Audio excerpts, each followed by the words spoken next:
section, we are going to talk about Booleans in Python. So let's see how it looks like.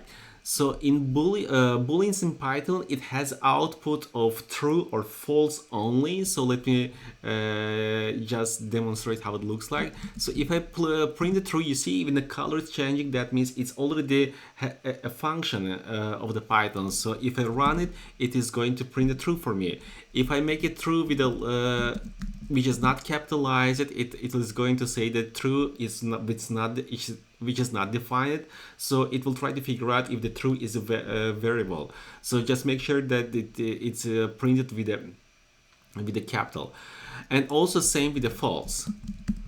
So it's only two outputs, true or false. Later on, whenever we're gonna talk about if statement, like some logical operations, we will say, hey, if it's dark in the room, if it's true, to turn the lights on. You see, so we are going to make a different if statements.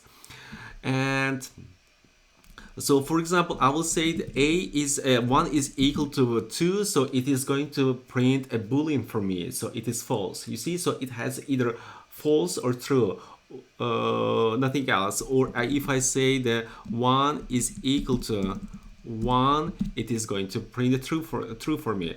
By the way, we are using this for comparing two integers or two strings, and whenever I use only one of them, so for example, if I say a is equal to 4, if I use one sign, that means I'm assigning 4 to the variable.